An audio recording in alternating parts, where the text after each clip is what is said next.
Yo, what is up, y'all? We're back again, another video. We're back to the workout videos. If you caught last video, it was a trip my girlfriend and I took out to the Black Hills in South Dakota. It was a pretty dope trip, completely different from like the normal fitness content I post. But if you're a little curious on like that trip or just kind of want to see that a little more chill type, just hiking and stuff, it was pretty cool. Go check that video out. I'll link it up in whatever corner so you can go check that out if you want. If you haven't seen it already, that is, or rewatch it, I guess, if you want. Up to you. But yeah, today we got a lower day, basically just a leg day. Lower days and leg days in my mind are pretty much the same thing because a leg day is typically always a lower day because there's not that many muscle groups to hit in your legs. What you got, like quads, hamstrings, glutes, calves. That's about it. So we're gonna be doing that today. I'm gonna be doing another kind of voiceover type video just because I really want to make sure I can give some good like tips and really walk you through what I'm doing rather than just more of like the montage type stuff that I do when I have like a full day of eating or like a day in the life type video. Basically, just like a normal vlog. I'll just kind of montage the video. Sometimes I'll actually have like some talking and stuff in the video, like in the gym. But today is gonna be a voiceover because I think I can provide a lot more information that way and hopefully give you guys some good like form cues or just things to think about or something like that. Kind of what I'm thinking about. Like I like to disclaim, it's not gonna work for everyone. Everyone's a little bit different. So maybe the cues that I give really click with you and will help. Maybe they won't really help you that much, but it's still worth a try, I think, and like really see if it helps you activate some more muscles or recruit more muscle, get more muscle recruitment. I think that's the word I'm looking for. But moral of the story is I'm gonna just kind of share what I think about. It might help y'all, it might not. Well, I'm gonna run you through a leg day that has helped my legs go from just absolutely like twig little skinny legs. I used to have just little tiny string bean legs. And then after my first show, I was like, yo, I gotta bring my legs up. And since that show in this offseason so far, in my personal opinion, I believe my legs have just exploded and they've gotten so much bigger and they're slowly becoming one of the strong points of my physique actually. So hopefully you can take some stuff away from this video and hopefully if you've been struggling to get some big legs, this will help you get some nice meaty quads and some big tree trunk thighs. So stay tuned. Hopefully I can pass on some tips to you and I will see you guys in there when I'm getting started on exercise number 1. So see you in a bit. So the first movement of this lower day is a high bar squat. When I'm squatting, I want to make sure I'm keeping my chest up, not really letting my back kind of fold inward and turn it almost into a pseudo good morning exercise, which can cause a lot of strain on your back. So make sure you're bracing your core and keeping your chest high. And I also want to make sure that I'm kind of, as I go down, I'm almost pushing my knees past my toes, or at least that's what I'm thinking, because your quads are primarily in charge of extending your leg like kind of at the knee, is a knee flexion, I believe. So therefore, if you push it past the quad, or your knee past your toes and stand up, you're really getting a good stretch on the quads, which is always good. Everyone talks about how good the stretch is for muscle growth. So I will do 2 sets here of high bar squat, and then I actually go into kind of a one like kind of drop burnout set where I drop the weight way down and then I put my feet really close together, like heels almost touching and then toes facing out, kind of like a duck-footed stance in a sense. And then with my heels really close together, my toes facing out, I just do as many kind of reps as I can with a burnout weight, nice and light. I think I have 135 on this video that I'm using. And then I just really burn out with that just to really push as much emphasis into my quads as I can while I'm doing my squatting. And the second movement I move into then is a seated hamstring curl or seated leg curl, whatever you want to call it. I try to switch between a quad focus movement and a hamstring focus movement throughout my leg day. So I'll do 2 quad movements, 2 hamstring movements, and then swapping back and forth. So first we saw that I was squatting, which is primarily for my quads. Now I move into the seated hamstring curls, which it's in the name, primarily for the hamstrings. When I'm performing these, you can see that I set the seat my far enough forward that my legs are kind of dangling over the seat.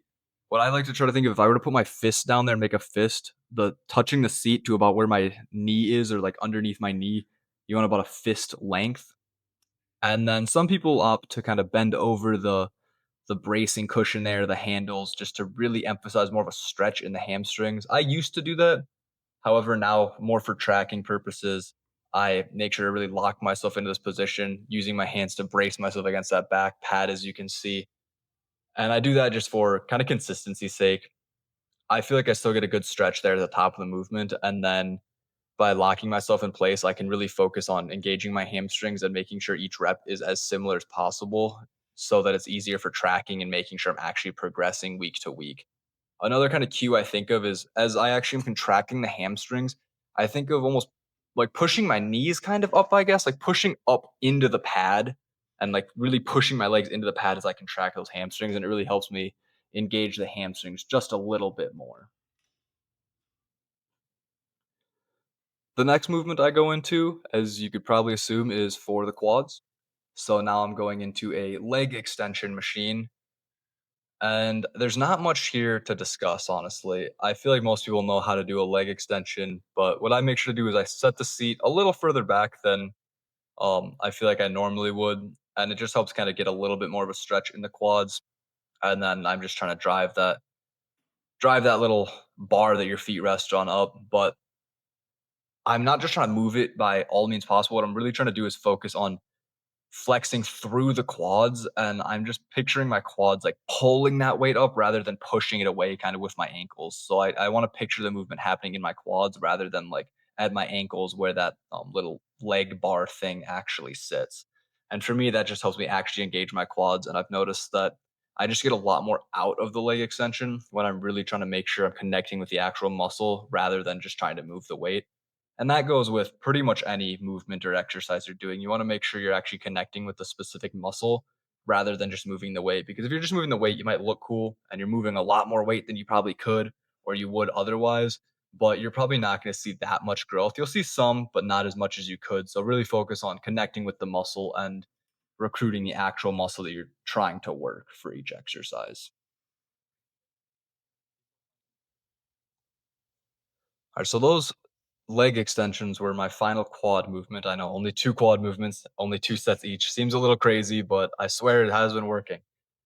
Next, I go into my next hamstring movement and my final hamstring movement. And for this, I'm doing a stiff legged deadlift or Roman deadlift, RDL, whatever you want to call it. But basically, like my mindset here, and I'm structuring my leg days is I want one leg curl movement and one hinge movement for hamstrings. So the seated leg curls was like kind of the more curling movement, and then these RDLs is my hip hinge movement. And when I'm performing RDLs, you want to make sure you're keeping the bar close to your legs the whole time, and then you can allow for a little bit of a bend in your knee, but try to keep your knees and legs as straight as possible, allowing for a little bit of a bend, like I said there.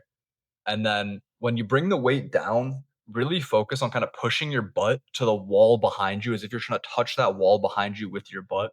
It'll really help you actually stretch those hamstrings and really make sure you feel that stretch. Speaking of the stretch in the hamstrings, with RDOs, you don't have to go all the way down and touch the weight to the floor.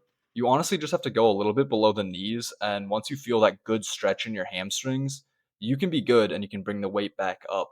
And on the way back up, you want to make sure you're feeling like the hamstrings pulling the weight up, not just like not cranking it up with your back or anything. You don't want to be using your back for this. So feel it pulling through your hamstrings. And then another way to make sure that the tension stays off of your back is as you come up, really squeeze your glutes or your butt cheeks. Make sure you're squeezing those together to really make sure you're keeping it in that posterior chain. So your glutes and your hamstrings.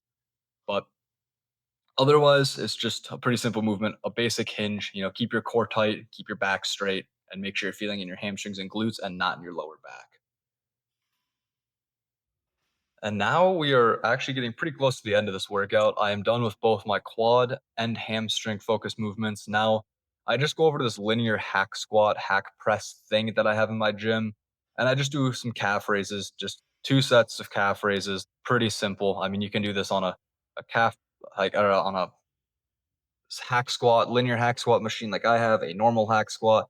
You can do it on a cable type leg press machine. You can do it on a normal like leg sled leg press machine. Really anything you can really just get your this motion as you see on the screen. But you want to make sure that you're getting those heels nice far back and down. Make sure you're getting the full stretch in your hamstrings, or not hamstrings, I'm sorry. The full stretch in your calves, especially because I'm pretty sure the literature has shown that the calves are one of the muscle groups that, like all muscles, are the most growth occurs in the stretch position, but a lot of the studies have been studies on calves specifically, and a lot of the evidence shows that you really want that stretch for calves. That is the most important part of this movement. So make sure you're getting that good stretch, and then try to get a good contraction and get it all the way up. But if you can't quite get the weight all the way up, at least come back to parallel and then focus on that stretch again. And that's what I'm doing here. And then I'll do the 2 sets here like usual, and then a quick drop set at the end for all of my movements and my exercises, both upper and lower day. I do 2 top sets, and then I do a back off set where I just basically do a drop set, dropping the weight by little and doing as many reps as I can. And I'll usually do like kind of anywhere from 1 to like 3 of these drop sets in total, like dropping the weight 1 to 3 times. And I also try to implement rest pauses, if you know what that is. Like with the same weight, you go, go, go, you hit failure, and then you just rest for a little bit, stay in the machine, don't move, don't touch anything, wait for about 5 to 10 seconds, and then try to perform like 2 to 3 more reps. So I'll do those as well, just kind of these intensity techniques to make sure I'm getting the most out of my workout that I possibly can. And with that, it actually brings us to the end of this workout. It's a pretty simple leg day. There's not a ton to it. I feel like it's all pretty specific or not pretty standard movements. Most people do the same stuff. Most people will do their squats, their leg extensions. I hope that y'all are hitting your quads or I hope you're hitting your quads, but I definitely hope you're hitting your calves. Don't neglect your calves. You don't want to have a big upper leg with your hamstrings and quads and that tiny lower leg. It just looks weird. Make sure you keep those proportions in shape. But otherwise, it's pretty standard. I do one day where I start with quads, so all of my energy can go towards quads, which was the day that you saw today, where I start with squat.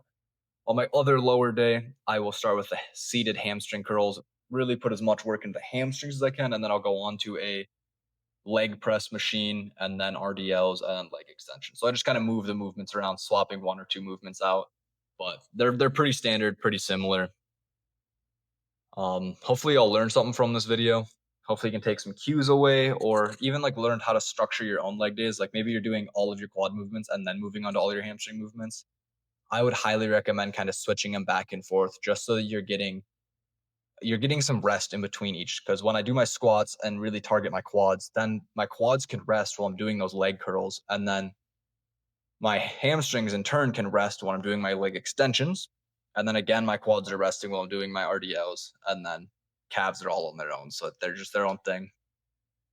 But pretty simple. It's pretty nice to stagger those movements. Kind of similar to what I do with my upper days. I'll hit a chest movement, then a back movement, then a chest movement, then a back movement, then triceps, biceps, and shoulders. So just kind of staggering muscle groups to make sure that they get a little bit of rest and they're not just getting way too fatigued, and you can push as much weight through them as you can. Well, with all that said, that is all I have for you guys. I appreciate you watching. Make sure to drop a like if you enjoyed, like, subscribe, all that fun stuff. If you want to support me, support the channel, please consider using code RSHAFIT at Raw Nutrition. Use that code at checkout. Again, that's code RSHAFIT at checkout for 10% off.